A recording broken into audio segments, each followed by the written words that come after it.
This past week in our Hebrew calendar, the month of Cheshvan began. I received an obviously pre-written and not looked at spiritual sort of texts that I'm on with the new month. And I received it and it said, time for a nice, beautiful, big breath. The high holidays and Sukkot are over and you could just let everything just breathe into you and feel all the joy. It's like, yeah, that's not where we are. And in fact, this month of Cheshvan holds inside of it these teachings about where we are. In the Tanakh, in the book of Kings, this month is called Yerach Bul. And Bul refers to the idea, maybe, that during the month the grass withers, baleh. That's what Rashi thinks. Others think it might come from Yevul, produce, when produce is gathered. And yet others think it comes from Mabul, which is flood. And this is the time of when the flood began with Noah. So this is the month of Bul, of the flood. I was reading something that said in more modern times, and then I was checking out what they meant by modern, and it meant like rabbinic era, like 500, 600. Time really changes when you're amongst the Jewish people. I remember when I used to think medieval time was a long time ago. And now when somebody says, oh, it's from the medieval time, I'm like, oh, so you mean recently? So more recently, like early medieval time, the month became Cheshvan, or Mar Cheshvan, bitter Cheshvan. Mar Cheshvan, indeed, is where we are. It was at the time that Jews came back after the Babylonian exile that maybe this word Cheshvan developed, Mar, bitter. And also, again, we hear about this Mabul, this flood, the bitter times of the flood of Noah. So the Parsha this week, we are right at the very beginning. Last week we began with Breshit, within the beginning, the whole beginning of Torah. And this week we are in Parsha Noach. And we know the story of all the Torah stories, right? This is one we know. There's a flood, Mabul. In this Parsha, Noah is told to get busy. Build the ark. Here are the dimensions. Gather the animals 2 by 2s.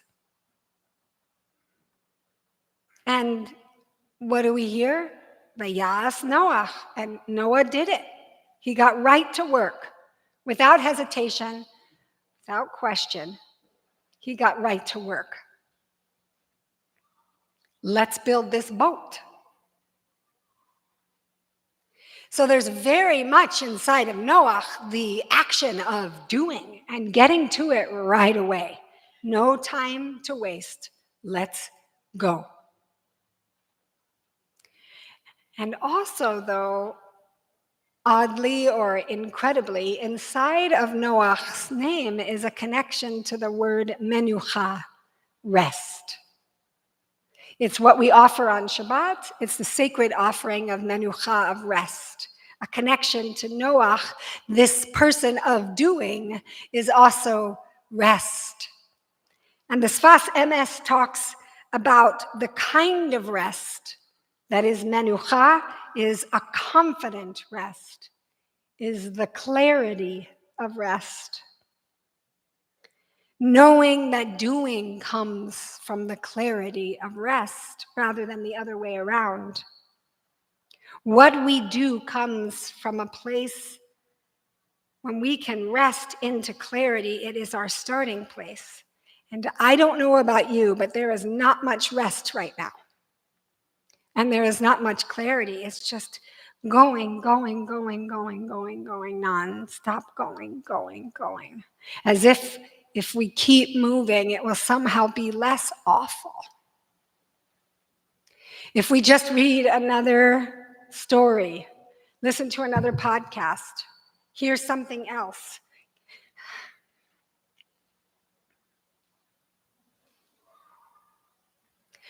More reading, more commenting, more judging, more thinking that people are ridiculous or out of their mind or stupid or naive or callous, that somehow it won't be so awful.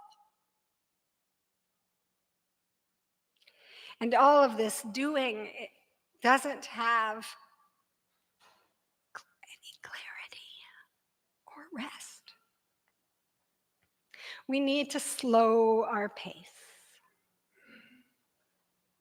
We need to collectively slow the pace. In this time of Mabul, of flood, of tragedy and grief, I was with a group of interfaith leaders, and the one rabbi just kept saying, "Where is Shiva? Where is Shiva? Where is the days to sit in the grief, the collective grief?" And when we don't sit in it, it does crazy things to us. People say things and do things. I've read statements where I thought, why don't you just not send that? And then in a day or two, think about it again. So much of the ruptures that have been caused is this quick pace. I've read a couple apologies. One person who said, I actually didn't really know what was happening when I sent out that first statement. And I'm sorry. This is a beautiful 90-year-old social justice rabbi who did tshuva collectively for the things that he initially said. If only other people could do that too now. I've read one apology and one addendum. But boy, it could be useful to have a lot more addendums. Never liked that word so much as this week. This pace. And in our homes and in our lives right now, if you feel that you're sped up every time you see yet another thing, what can we do to bring some menucha, to give us some clarity?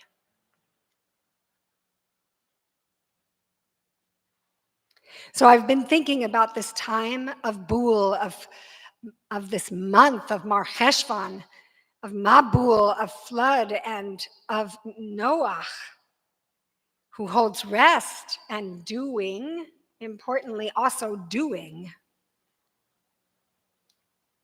but a clarity of doing when it knows from where it comes.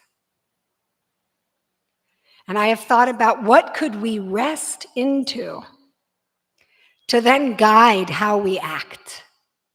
What could be a place of rest that we can then move from there? This won't be a surprise to many of you to know that where I went immediately is to the midot, our deepest values. If we need them when things aren't in crisis, when we are in crisis, we absolutely need them more.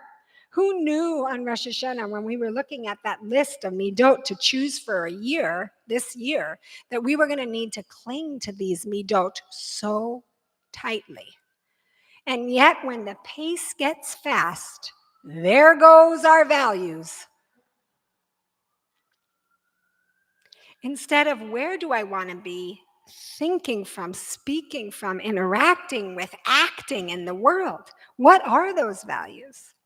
So if we were going to cling to the one tonight that I want to share, we can cling to all of them. There's worlds of Musar teachings in these times of what we can cling to, but one right now is rachamim, is compassion. Compassion, over and over and over compassion. Rachamim is interesting because it has that im ending, which in Hebrew would be a plural normally. So we can think of the word rachamim as compassions. Oh, yes, please, God, compassions. Not only is it not a binary, which is crazy, but it is compassions, compassions, compassions, compassions. Compassion, like love, is not finite. There is not a finite amount of compassion. Here in this culture of scarcity and zero sum, and there's only, if I give this to you, then you can't have any, and I will have less. No, that's not true. There's compassions. And yet, I'm in spaces, I don't know about you, but I have been living in places, walking into rooms in which compassion is expressed clearly for some and not for others. And it's stunning.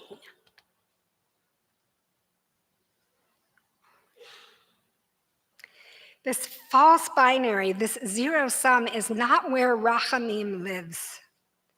It is so painful. And I have heard from so many of you about the pain that this is causing you in your lives, in your relationships, in your organizations, in your families. So, compassion, what is it? It's empathy and concern that moves to action. Empathy and concern that moves to action. Just feeling things is great for a while, but that's not. There is real suffering happening. And compassion is also actions to relieve suffering. Dr. Kelly McGonigal shares, compassion is not, I feel bad for you. Compassion is, I believe it is possible to relieve suffering, or to find joy, meaning, connection, and hope in the midst of suffering. It begins with the recognition of suffering, and it moves to care and connection, and then that moves to actions to relieve suffering. Some of you might be in the place of just being in the feelings. It's a beautiful place, but friends, you have to move towards action, because that is compassion. And for those of you who are doing a lot of action, I've heard from you too, and having no feelings, I want to also encourage you to find some time. And I understand why it's hard to feel right now, because it's so overwhelming. So without the action, compassion is spirals, it gets overwhelming, and it feels totally powerless. We cannot, of course, relieve all suffering right now, everywhere, right when we want to. But there are things that we can do. There will be feelings of anger and rage and deep sorrow. We wish that we can make this stop. We wish that we can convince them that more killing does not help any of this.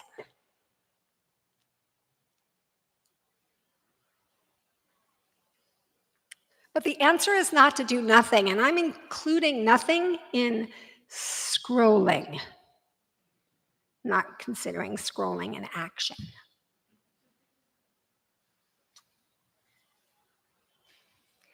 And it turns out there is incredible things happening in terms of compassionate action in Israel and in Palestine. And unfortunately, we are not hearing as many of those stories, because that's usually not what gets focused on. There is incredible compassionate action happening.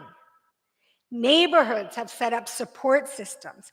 grassroots organizations that were focused on the protests, that were protesting the anti-democratic moves of the government, have become these hubs, command centers, to get supplies and support to communities. It's an extraordinary response. In Israel, both Jewish and Palestinian citizens, religious and secular people, and people of multiple political allegiances directly stepped in to help each other. There is even people working together to locate captives. And joint Jewish-Arab civilian patrols to ensure that there are no clashes in mixed neighborhoods. I saw this image in Gaza after that horrendous bombing of the hospital, of all of the people gathered to scoop up and carry bodies. In fact, even the ambulance people had to be cleared out of the way so that the ambulance could move, because there were so many people literally standing with their arms open, ready to just carry.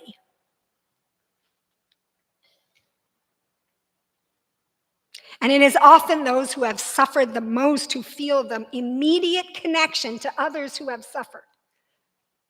As I have listened to folks in our community and beyond share their stories of what has happened to them and their family members, over and over again, I hear, please, no more suffering, no more killing. For years, I've supported the work of an organization called the Parent Circle Family Forum. It's a joint Israeli and Palestinian organization of over 600 families, all of whom have lost an immediate family member in the ongoing conflict. They believe that the process of reconciliation between nations is a prerequisite to achieving a sustainable peace. And I've stayed close to them over many years. I've shared their words with you because they are the ones who know. And I've heard the parents and family members in this organization share that they have experienced healing beyond what they could have imagined, and that has led them to courageous action in sharing their stories with others, even when people don't want to listen. Compassion leads us to action. It has to, in order to be compassion. And often it leads us to courageous action. Chaim Katzman lived in Kibbutz Holit. He came to the US to complete a doctorate degree in Seattle, and he was a part of Kadima Reconstructionist community in Seattle, and he taught in their Hebrew school while he worked on his PhD, which was called Religious Nationalism in Israel and Palestine. He was living in his kibbutz when the Hamas attackers came in and he was shot to death. And in his dying, his body protected someone else, his neighbor, Avital Al-Jem. His body, in an act of courageous compassion, protected her body. And I know I shared with some of you that she then was taken captive and walked about a mile to the Gaza border with a 4-month-old baby and a 4-year-old child who were not hers. They were from another family. And when the captives were not there for a moment, she took the children and ran. And they were all safe. And she said it was because of him that she felt inspired to do this, that he had saved her life and she saved the lives of these children. And then, importantly, and it keeps going, Chaim's sibling has talked over and over again to the media now, saying, I do not want anything to happen to people in Gaza like it happened to my brother. And I'm sure he wouldn't want that either. I call on my government to stop killing innocent people. That's not the way to bring us peace and security, and it's not the way to honor my brother. And Chaim, which means life, his mother has also been saying that. It is often, not always, but often, the ones who have suffered who are telling us no more suffering. So, what are the actions of compassion that you can do, that we can do? What can we do? Because I know even though sometimes it feels like we are there, we are not there. We are here. But that doesn't mean that we don't do anything. And it's part, I think, of what's driving us a little bonkers, is the not doing anything. So first, you need to do a little inventory. How much time am I spending reading, listening, learning, watching about it? And how much time am I spending doing compassionate action to relieve suffering? So I want to give you 3 categories of what you can do right here, right now. 1 is to directly support those in Israel and Gaza who need your support with your funds, with your advocacy. I know people are sending supplies, sending money. We've been giving you places to do that. There's no lack of organizations to do that with. The second thing you can do is to give compassionate support to those around you. And I know because it's collective grief, because I'll take responsibility for this in my own home, I have had a place of being like, I can't listen anymore. And that's hard because we all need to be listened to and we all need to speak. So I'm going to suggest that we take turns. And we say, hey, I know you're suffering. I would like you to tell me, how are you doing? And I'm going to give you ample time to tell me. And then maybe in a couple hours, I'll take a turn. I'm not going to go ping pong right away after you. Or tomorrow, it'll be a turn. So reaching out to people who need it and asking if they would like to share with you so they can hear. And there's a second part of these compassionate relationship building, and that is to have challenging conversations with compassion. One of the things that's happening right now when people are hurt, surprised, shocked, angered by people's responses is like, well, forget that person. I'm out. Forget that organization. I mean, I used to be connected to them, but I won't be anymore. I've heard that a lot. Compassion also involves having difficult conversations. Make sure you're in a place to do it. And then, believe me, you can do this. This is possible. You can have challenging conversations with compassion. There's lots of tools, happy to help you. Some of you have been doing the workshops we've been doing on nonviolent communication. I'm going to listen to you. You're going to listen to me. We can do this. And I think probably all of us have had maybe 1, 2, 5, 10 people who have come to mind. This week, please have one of these conversations. One of the incredibly difficult issues in the American Jewish community is that we don't talk to each other about this, or we haven't. But I do feel like this can change. I do feel like this is an opportunity and a time for this to change. We, right here at Nefesh, have a diversity of lived experiences, of beliefs, and we really can listen to each other. Some of you stayed after Shabbat last week as we bore witness to each other and what was happening. And it was powerful and beautiful, and it is possible. And maybe one of the things that can change now is rather than going, well, I'm never going to set foot in there again, or I'm never going to have whatever lunch with that person again, is to say, hey, can I follow up? Some of the things that you've been posting are giving me concern, but that's not a post, what I'm describing. I'm not responding to a post with a post. I'm saying an actual conversation. Maybe if they don't live in the city, you can do it over the phone, not over text, please. Or email. Email is bad.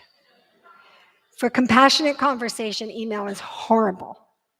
But to take a risk and say, I have some things to share with you. I wonder if you would be open to talking to me. I've had some reactions to some of the things that I've heard or seen, and I want to talk to you. That is part of what we can do. We are right here, everyone. We can do this right here. And the third thing we can do is to realize that people are suffering in our own city and that there are things that we can do here. We had an interfaith gathering, as I shared, with Muslim and Jewish leaders and also Christian leaders, and bearing witness. And it was mostly about the Muslim and Jewish people coming together to dialogue with each other. And in the opening, though, there was lots of tears and pain. And one of our Christian colleagues, who's in Inglewood, does a lot of social justice work, said, wow, it's very moving to hear you all share. And that's not, right now, that's not my reality. My reality is that my church is surrounded by a homeless encampment, and every day people are suffering. So the third thing that you can do is to find ways to help relieve the right here. One, help the situation in Israel. Donate, do all the things. To give compassion to those right in your life, relationships, have difficult conversations with compassion. And 3, do what you can to relieve the suffering that is immediately around us. Rachamim calls out to us. And it asks us to be in that place of clarity so that our actions come from there. We remember that Noah can rest into compassion and then do. When you know you are spinning and you are not in a place of compassion, please don't have the conversation then, or the post, or whatever you're going to do. But when you are in a place where you can, please do it.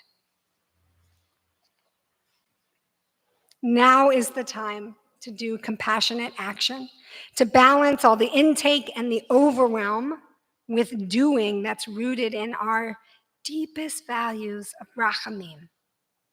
It's precisely compassion now that can bring hope.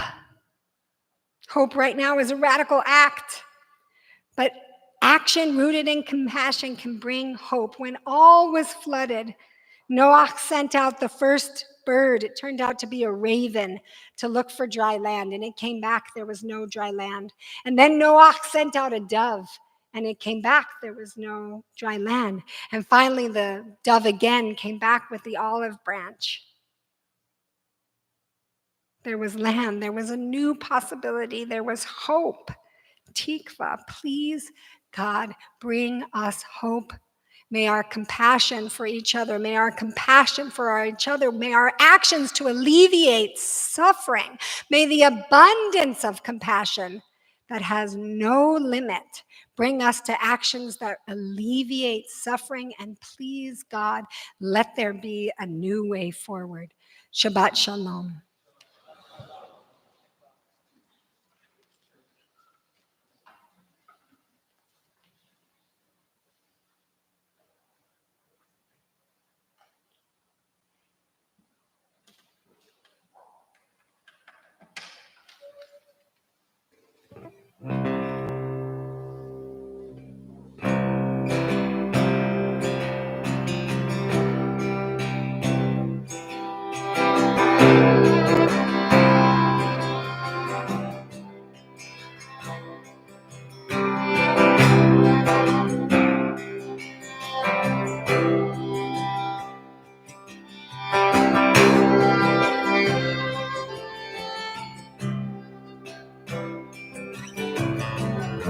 they turn their back.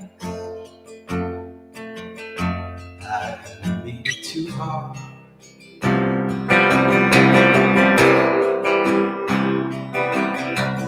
Every place they touched me was a laceration.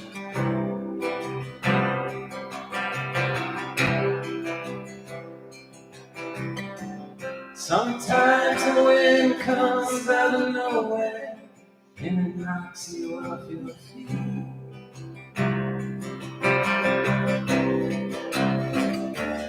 But look, see my tears, they fill the whole night sky.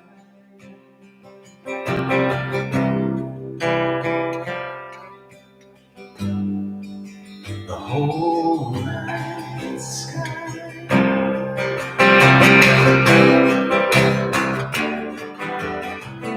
Derailed and desperate, how did I get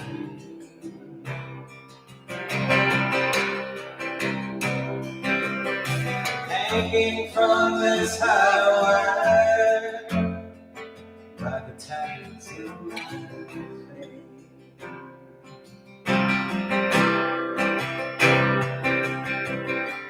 Sometimes the wind comes out of nowhere and it knocks you off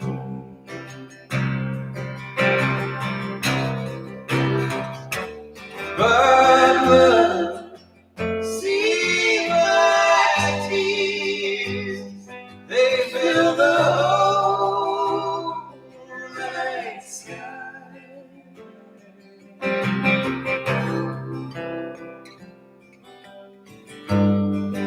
The whole night sky.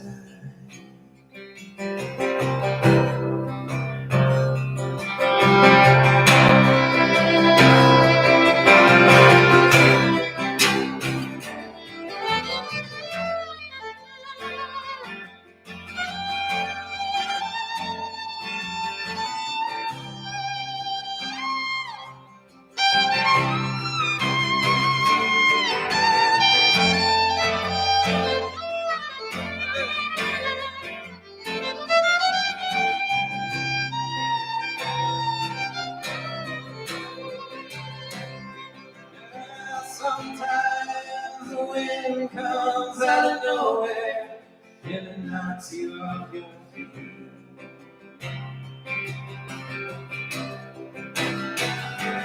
But look, see my tears, they fill the whole night sky.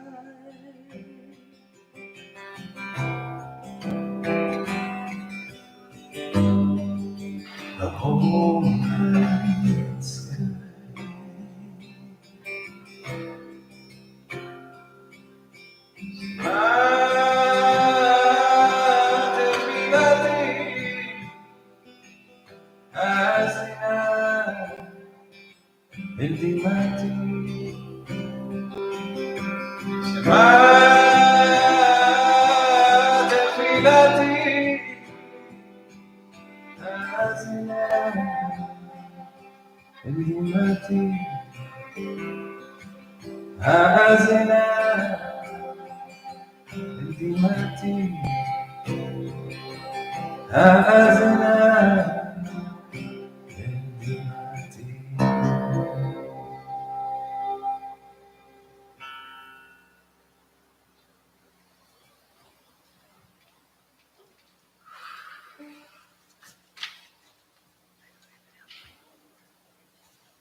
Shabbat Shalom. It's very, very, very good to be with you tonight. Thank you for being here. I want to take a moment to welcome those who are here for the first time. And I know because I greeted most of you that there are quite a few. And I'm so glad that you're here. If you feel emboldened to raise your hand and acknowledge that you are, in fact, here for the first time, I can guarantee you, yes, that's right. Welcome. There are so many people who are glad that you are here. So many people to meet and who want to meet you. Thank you for being here. My name is Jordana Frater. I'm the Executive Director of Nefesh. It is my honor to hold that role. And I want to share with you tonight just a little taste of kinship. Kinship is what we call membership at Nefesh, but who wants to say that? At Nefesh, we welcome you to join us as kin. We welcome you to come into the community, to step into it, to make it your spiritual home. And we welcome you to do that by making a commitment. What we won't do is tell you what that commitment must be. We won't tell you what size it has to be. We won't tell you how big or how small. You don't have to fit into a certain price bracket to be kin. We ask you to consider what is meaningful and manageable to you, and then to make that contribution and to step in. And we also invite you, if you don't feel like stepping in, to make a donation, because you always can at nefeshla.org. And I think I'm going to leave it at that for tonight, because I am going to make announcements. I was just going to briefly acknowledge how moved I was by both your sermon and that song, David and Leah, wherever Leah is. Thank you. Okay, I've got announcements. Here I go. Here's my announcement voice. This Sunday, Macomb, we'll see you there, Macomb parents and children, if you're in this group right now. Our next Shabbat together here is on Friday, November 3rd, but the day before that is a special day, Thursday the 2nd, because we are kicking off our weekly Parsha study with Rabbi Aaron. Woo! It's going to be a lunch and learn. It's going to be at a cool place called Jewel. You can sign up on the website. It'll be on Thursdays. We hope you'll join us. I saw many of you were here tonight for our newest Shabbat edition, Lai Lai, or Learn and L'chaim. 30 minutes before services on the third Friday of the month, this one, and also the second Saturday of the month, Rabbi Aaron and sometimes Sally are going to do teachings about the Shabbat service. We have heard from many of you that, man, I'd love to know more about what's going on. This is your chance, and you toast with a l'chaim at the end. What could be better, right? Oh, it turns out it's at the beginning. Okay. Maybe any old time, a bookend of l'chaim on either side of learning. We should call it lie, lie, lie for that. We recently announced a whole slew of adult learning opportunities for this fall, including the Torah study, including Lili. We're going to kick off singing with Sally next month. We're going to kick off parenting with Ruth. Hi, Ruth. Next month. And I just want you to save this one date in your minds. On November the 5th, which is a Sunday, we're going to have a big Midot gathering. So for those of you that were with us on High Holidays and you wrote on that little card, this is the Midah I want to focus on. You heard Rabbi Susan talking about the Midot in her sermon, right? Yes? Yeah? Our deepest Jewish values. So we're going to get together. We're going to talk about Musar practice. We're going to talk about the Midot. We're going to meet each other. We're going to form learning pairs. And we're going to kick ourselves off onto a study and a process and a practice that's going to last for the rest of the year. And I want to just preview one more thing, which is that we're doing a prayer class. Susan, Heart of Jewish Prayer and Musar, and that's just because we'll let you know when that comes. Shabbat Shalom. Shabbat Shalom. Thank you, Jordana. Great pants. Also want to say this Sunday, we're having a special event at 5 o'clock at the North Figueroa Bookshop.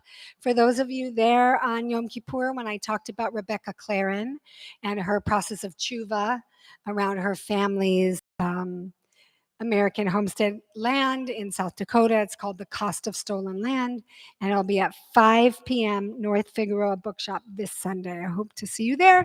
Rebecca will be reading from her book, and she and I will be in conversation.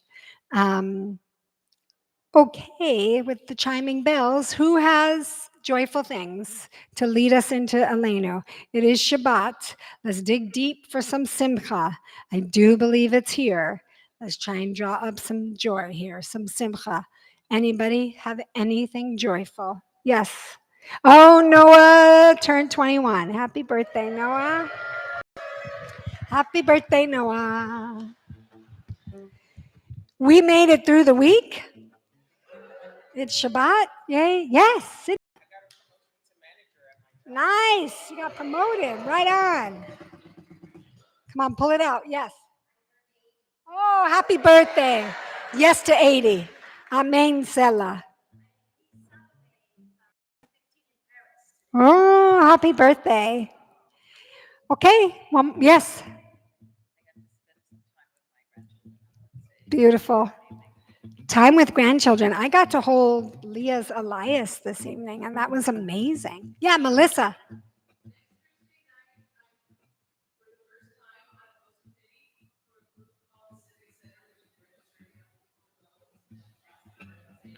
Beautiful. Yeah, gorgeous. On that note, let's all rise if you are able. We can all spiritually rise for the Aleinu. 282.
we're going to conclude the service now with the Mourner's Kaddish, and then we will have Kiddush and Motzi right here. And then we will go and have whatever desserts you brought for each other. I want to ask you all who are in the chairs to stack your chairs when we're done. And if you're like, hey, what's a nice way to be of service? One of the things you could help us do is clean everything up at the end. That's always also a good way to meet people. So that's a little plug for volunteers at the end of the night right there. We always conclude every service in the Jewish tradition honoring the memory of those who have died. And right now there's incredible numbers, thousands of people in Israel and Palestine to remember.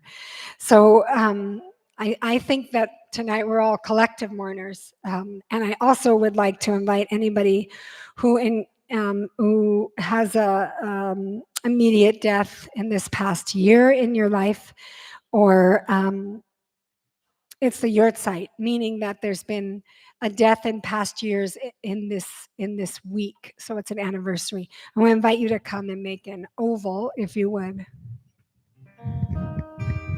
Mourner's Kaddish can be found on page 294. I'm going to pass the microphone to the mourners.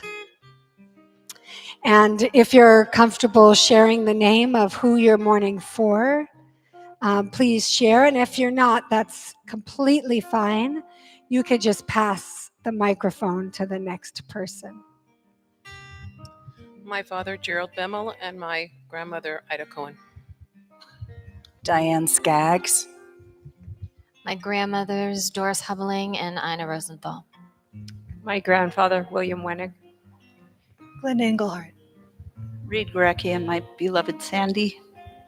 My sister Eva. About Bedadam. My mother, Janet Toll. My aunt, Adele Steierman. My dad, Jan Lundberg. My grandfather, Pete Leisowitz. My grandmother, Sylvia. It's my mother's yard side, Gloria Goldsmith, and my uncle, Gerald Goldsmith, her brother, and everybody in Israel and Palestine. My mother, Rebecca Leah Rubel. My aunt, Cecilia Bynum. My sister, Jane. My grandma, Ann Bisno, and my cousin, Joanne Silver.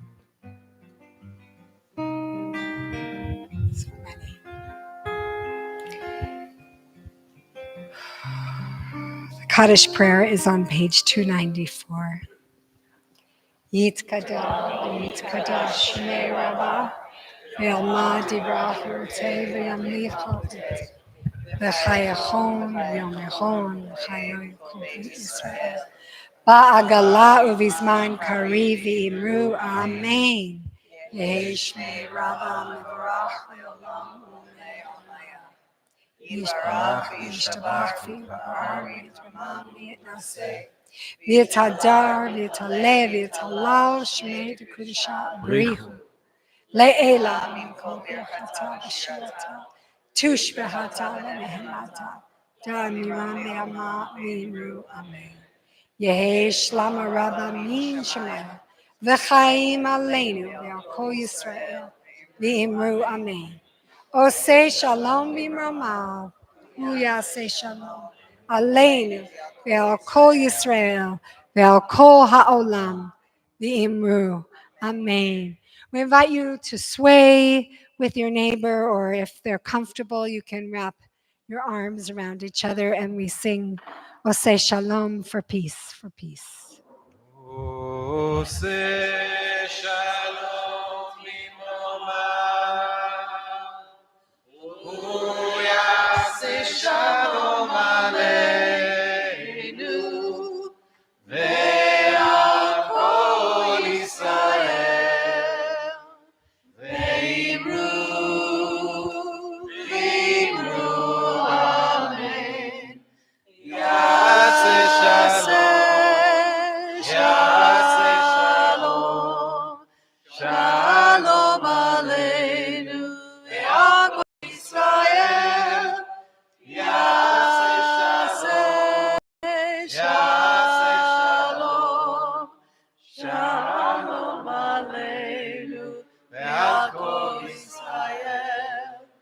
יעשה שלום, יעשה שלום, שלום עלינו ועל כל ישראל. יעשה שלום, שלום עלינו ועל כל ישראל. יעשה שלום, יעשה שלום, שלום עלינו ועל כל העולם. Shabbat shalom, everyone. Shabbat shalom. May the peace of Sabbath be with you. Grab some Kiddush. Oops, that's for you. Take that sucker. You okay? Please grab some grape juice. We're about to make Kiddush. Yeah. If you have grape juice, you can raise it up in the air. We say, Savri lechaim. Baruch ata Adonai Eloheinu melech haolam. Bore peri agaven. Baruch ata Adonai Eloheinu melech haolam. Asher kedishanu b'mitzvotav v'ratzavanu. V'shabbat kodsho באהבה ורצון הנחיל לנו זיכרון למעשה בראשית כי הוא יום תחילה למקראי קודש זכר ליציאת מצרים קיוונו בחרת ואותנו קידשת מכל העמים ושבת קודשך באהבה וברצון הנחלתנו ברוך מקדש השבת לחיים. We'll do a motzi too. ברוך אתה אדוני אלוהינו מלך העולם המוציא לחם מן הארץ. Shabbat shalom. Shabbat shalom. Shabbat shalom. עוד יבוא שלום עלינו, עוד יבוא שלום עלינו, יבוא שלום עלינו ועל כולם. יבוא שלום, יבוא שלום עלינו, יבוא שלום עלינו ועל כולם. סלם עלינו ועל כל העולם, סלם, שלום, סלם עלינו ועל כל העולם, סלם, שלום. עוד יבוא שלום עלינו, יבוא שלום עלינו, יבוא שלום עלינו ועל כולם. יבוא שלום עלינו, יבוא שלום עלינו, יבוא שלום עלינו ועל כולם. סלם עלינו ועל כל העולם, סלם, שלום. סלם עלינו ועל כל העולם, סלם, שלום, סלם, שלום. סלם, שלום, סלם, שלום, סלם, שלום, סלם, שלום, סלם, שלום, סלם, שלום, סלם.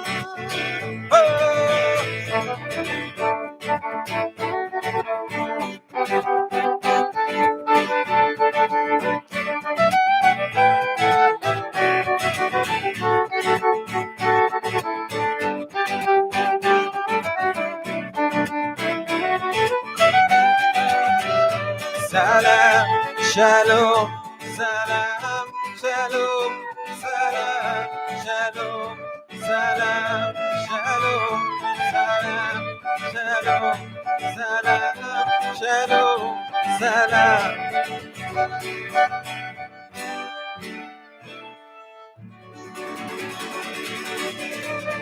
Shabbat shalom.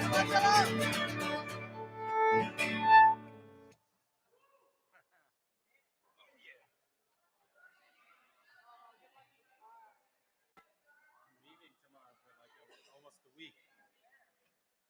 I'm going to Nashville, actually.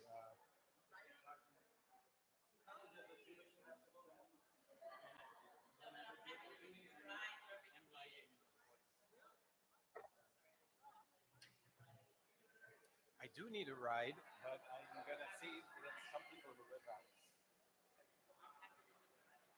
You're